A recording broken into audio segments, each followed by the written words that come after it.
आकाशवाणी लखनऊ से प्रस्तुत है प्रादेशिक समाचार। मुख्य समाचार। मुख्यमंत्री योगी आदित्यनाथ ने आज लखनऊ में की हर घर जल योजना की समीक्षा। जल जीवन मिशन के तहत परियोजना के कार्यों के थर्ड पार्टी ऑडिट कराने के दिए निर्देश। प्रदेश सरकार ने प्रयागराज में महाकुंभ क्षेत्र को घोषित किया नया जिला। श्रद्धालुओं को 15 दिसंबर से मिलेगी ऐप के जरिए ई रिक्शा बुकिंग की सुविधा। किसानों के दिल्ली कूच से ग्रेटर नोएडा में दिन भर रहा भारी जाम। नोएडा, ग्रेटर नोएडा और यमुना विकास प्राधिकरण ने मांगा 1 हफ्ते का समय और अगले वर्ष 18 मई को होगी जेईई एडवांस संयुक्त प्रवेश परीक्षा। नमस्कार, प्रदेश के समाचारों के साथ मैं मनीषा पाठक। अब समाचार विस्तार से। मुख्यमंत्री योगी आदित्यनाथ ने आज लखनऊ में हर घर जल योजना की प्रगति की समीक्षा की। बैठक में उन्होंने जल जीवन मिशन के अंतर्गत हर घर नल से जल पहुंचाने की परियोजना के कार्यों के थर्ड पार्टी ऑडिट कराने के निर्देश दिए हैं। श्री योगी ने कहा कि हर परियोजना के लिए नोडल अधिकारी नियुक्त किए जाएं, जो स्थानीय जनप्रतिनिधियों के साथ समन्वय बनाकर सभी काम समय से पूरा कराएं। बैठक के दौरान मुख्यमंत्री ने जलापूर्ति के कार्यों के चलते खराब हुई सड़कों की मरम्मत का काम समय से पूरा कराने के निर्देश भी दिए। उन्होंने कहा कि जनप्रतिनिधियों से आवश्यक मार्गदर्शन लिया जाए, जिसके आधार पर विभागीय अधिकारियों की जवाबदेही तय होगी। बैठक में मुख्यमंत्री ने बुंदेलखंड और विंध्य क्षेत्र सहित पूरे प्रदेश में जल जीवन मिशन के कार्यों के बारे में जानकारी ली। बैठक में जल शक्ति मंत्री स्वतंत्र देव सिंह, राज्य मंत्री रामकेश निषाद मौजूद रहे। उत्तर प्रदेश सरकार ने प्रयागराज में महाकुंभ क्षेत्र को नया जिला घोषित किया है। ये अस्थायी जिला कुंभ मेले के बेहतर प्रबंधन और प्रशासन को प्रभावी बनाने के उद्देश्य से लिया गया है। 4 महीने के लिए बनाए गए इस जिले में सामान्य जिले की तरह ही काम होगा। इसके लिए डीएम, एसएसपी सहित सभी विभागों के पद सृजित किए गए हैं। महाकुंभ जिले में 4 तहसीलों सदर, सोरांव, फूलपुर और करछना के 67 गांवों को शामिल किया गया है। वहीं महाकुंभ के लिए प्रयागराज आने वाले श्रद्धालुओं को बेहतर लोकल ट्रांसपोर्ट की सुविधा देने के लिए ऐप के माध्यम से ऑनलाइन ई रिक्शा और ई ऑटो बुकिंग की सुविधा भी शुरू की जा रही है। पेश है एक रिपोर्ट।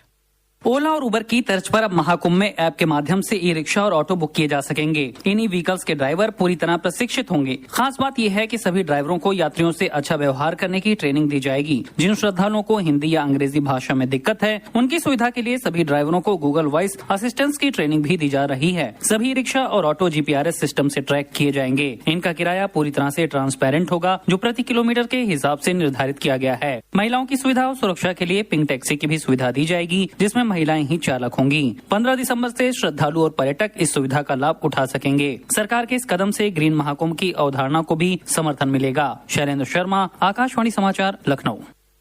भगवान बुद्ध की महापरिनिर्वाण स्थली कुशीनगर में भी अयोध्या, वाराणसी और आगरा की तर्ज पर पर्यटक पुलिस के रूप में पूर्व सैनिकों की तैनाती होगी। उप निदेशक पर्यटन रविन्द्र कुमार ने बताया कि इस संबंध में शासन को प्रस्ताव भेज दिया गया है। उन्होंने बताया कि पर्यटन पुलिस की तैनाती महापरिनिर्वाण बुद्ध मंदिर, माथा कुंवर बुद्ध मंदिर और रामाभार स्तूप सहित कुशीनगर इंटरनेशनल एयरपोर्ट पर भी होगी। पर्यटक पुलिस के रूप में तैनात पूर्व सैनिक पर्यटकों को गाइड और सुरक्षा प्रदान करने के साथ अन्य आवश्यक सहयोग भी करेंगे। संयुक्त किसान मोर्चा समेत अन्य किसान संगठनों की समस्याओं के समाधान के लिए ग्रेटर नोएडा, यमुना विकास प्राधिकरण ने 1 हफ्ते का समय मांगा है। किसानों के साथ कई घंटे चली वार्ता में यमुना विकास प्राधिकरण के विशेष कार्यकारी अधिकारी शैलेंद्र भाटिया, नोएडा प्राधिकरण के एसीईओ महेंद्र प्रसाद और ग्रेटर नोएडा प्राधिकरण के ओएसडी मौजूद रहे। बैठक में पुलिस प्रशासन के अधिकारी भी शामिल हुए। वार्ता के बाद किसानों ने प्राधिकरण के अधिकारियों की बात मानकर फिलहाल दलित प्रेरणा स्थल पर 1 हफ्ते तक इंतजार करने पर सहमति दी है। आज सुबह अपनी मांगों को लेकर बड़ी संख्या में किसानों के दिल्ली की तरफ जाने से स्थानीय लोगों को भारी जाम से जूझना पड़ा। किसानों को दिल्ली में प्रवेश से रोकने के लिए पुलिस प्रशासन की टीम ने कड़े सुरक्षा इंतजाम किए थे। यातायात सुगम बनाने के लिए पीएसी रैपिड एक्शन फोर्स भी लगाई गई। वहीं किसानों के आंदोलन को देखते हुए कई स्कूलों में कक्षाएं ऑनलाइन मोड पर चलाई गईं। प्रदेश कांग्रेस अध्यक्ष अजय राय समेत कांग्रेस कार्यकर्ताओं के एक दल को आज पुलिस ने संभल जाने से रोक दिया। कांग्रेस प्रदेश अध्यक्ष अजय राय इस दौरे के लिए आज सुबह ही लखनऊ स्थित कांग्रेस मुख्यालय पहुंच गए थे। संभल जाने से रोके जाने पर वो धरने पर बैठ गए। कांग्रेस के कार्यकर्ताओं ने नारेबाजी और हंगामा किया, पर भारी संख्या में मौजूद पुलिस बल ने उन्हें कार्यालय से बाहर नहीं निकलने दिया। फिलहाल संभल में 10 दिसंबर तक किसी भी बाहरी व्यक्ति के प्रवेश पर रोक है। ये समाचार आप आकाशवाणी लखनऊ से सुन रहे हैं। ताज़ा समाचार जानने के लिए आप हमारी वेबसाइट newsonair.gov.in पर लॉगिन कर सकते हैं। इसके साथ ही आप प्रादेशिक समाचारों का ये बुलेटिन हमारे YouTube channel news on AIR Lucknow पर भी सुन सकते हैं। समाचारों में आपका फिर स्वागत है। संयुक्त प्रवेश परीक्षा जेईई एडवांस अगले वर्ष 18 मई को आयोजित की जाएगी। ये जानकारी भारतीय प्रौद्योगिकी संस्थान आईआईटी कानपुर के जेईई एडवांस 2025 के आयोजन अध्यक्ष ने प्रेस विज्ञप्ति के माध्यम से दी। उन्होंने बताया कि परीक्षा का पहला प्रश्न पत्र सुबह 9 बजे से 12 बजे तक और दूसरा प्रश्न पत्र अपराह्न 2:30 बजे से 5:30 बजे तक होगा। दोनों प्रश्न पत्रों को देना अनिवार्य है। प्रदेश में भारतीय जनता पार्टी के संगठन के चुनाव को लेकर आज लखनऊ के भाजपा मुख्यालय पर संगठनात्मक बैठक हुई। बैठक में पार्टी के प्रदेश अध्यक्ष भूपेन्द्र चौधरी, प्रदेश चुनाव अधिकारी महेन्द्र नाथ पांडेय, राष्ट्रीय महामंत्री एवं राष्ट्रीय चुनाव पर्यवेक्षक विनोद तावड़े, प्रदेश महामंत्री संगठन धर्मपाल सिंह शामिल रहे।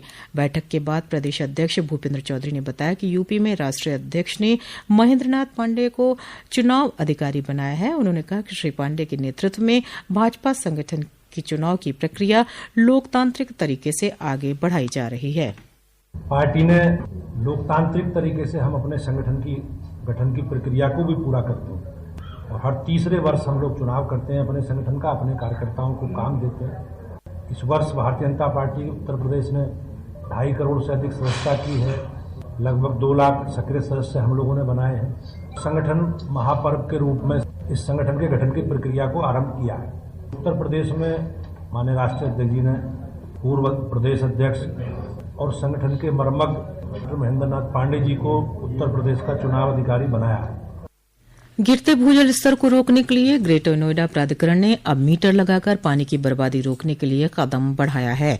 ग्रेटर नोएडा प्राधिकरण के सीईओ एनजी रवि कुमार ने जल विभाग को निर्देश दिए हैं कि पानी की बचत के लिए सभी बल्क वाटर यूजर्स यानी रिहायशी इमारतों में पानी के मीटर लगाए जाएं। ग्रेटर नोएडा प्राधिकरण के जल विभाग के मैनेजर प्रभाष शंकर ने बताया कि ये विशेष मीटर बैटरी से चलेंगे। ये स्मार्ट मीटर हैं जो लेटेस्ट फीचर चल रहा है अभी, एआई बेस्ड और आईओटी इनेबल्ड होंगे और ये आर्टिफिशियल इंटेलिजेंस के द्वारा गवर्न होंगे। इसमें स्मार्ट मीटरिंग में है कि रियल टाइम वाटर सिस्टम को ये डिटेक्ट करेगा और कंट्रोल रूम में ये बताएगा कि किस सोसाइटी को हम कितना पानी दिए हैं और ये विदाउट पावर चलेगा। इसमें किसी पावर की जरूरत नहीं होगी क्योंकि ये सिम ऑपरेटेड रहेगा। गोरखपुर में चल रही महंत अवैधनाथ अखिल भारतीय पुरुष कबड्डी प्रतियोगिता का आज दूसरा दिन है। इस प्रतियोगिता में देश की 12 टीमें हिस्सा ले रही हैं। प्रतियोगिता में विजेता टीम को 2 लाख रुपए और उप विजेता को 1 लाख रुपए का पुरस्कार दिया जाएगा। इसके अलावा 2 टीमों को 50-50 हजार रुपए पुरस्कार स्वरूप दिए जाएंगे। पेश है हमारे प्रतिनिधि की एक रिपोर्ट। महंत अवैधनाथ प्राइज मनी कबड्डी प्रतियोगिता में आज 9 ग्रुप मैच खेले गए, जिसमें 12 टीमों ने भाग लिया। कल नॉकआउट मैच खेला जाएगा। कबड्डी प्रतियोगिता का शुभारंभ 1 दिसंबर को खेल मंत्री गिरीश चंद्र यादव ने किया था। इसका समापन 4 दिसंबर को मुख्यमंत्री योगी आदित्यनाथ करेंगे। गिरीश नारायण चौबे, आकाशवाणी समाचार, गोरखपुर। लोक निर्माण विभाग ने वाराणसी मंडल के लिए 15 सड़कों के निर्माण का प्रस्ताव भेजा है। 268 करोड़ से वाराणसी, चंदौली, जौनपुर और गाजीपुर में ये सड़कें बनाई जाएंगी। इनकी लंबाई 124 किलोमीटर से ज्यादा होगी। इनमें जौनपुर में 5, चंदौली में 4 और गाजीपुर तथा वाराणसी में 3-3 सड़कें बनाई जाएंगी। पीडब्ल्यूडी के मुख्य अभियंता अभिनेश कुमार ने बताया कि सर्वे करने के बाद इनकी डीपीआर तैयार की जा चुकी है। प्रस्तावित 13 सड़कों का प्रस्ताव शासन को भेज दिया गया है और 2 के लिए प्रस्ताव बाद में भेजा जाएगा। अंत में मुख्य समाचार एक बार फिर। मुख्यमंत्री योगी आदित्यनाथ ने आज लखनऊ में की हर घर जल योजना की समीक्षा। जल जीवन मिशन के तहत परियोजना के कार्यों के थर्ड पार्टी ऑडिट कराने के दिए निर्देश। प्रदेश सरकार ने प्रयागराज में महाकुंभ क्षेत्र को घोषित किया नया जिला। श्रद्धालुओं को 15 दिसंबर से मिलेगी ऐप के जरिए ई रिक्शा बुकिंग की सुविधा। किसानों के दिल्ली कूच से ग्रेटर नोएडा में दिन भर रहा भारी जाम। नोएडा, ग्रेटर नोएडा और यमुना विकास प्राधिकरण ने मांगा 1 हफ्ते का समय। और अगले वर्ष 18 मई को होगी जेईई एडवांस संयुक्त प्रवेश परीक्षा। इसी के साथ प्रादेशिक समाचारों का ये बुलेटिन यहीं समाप्त हुआ। नमस्कार।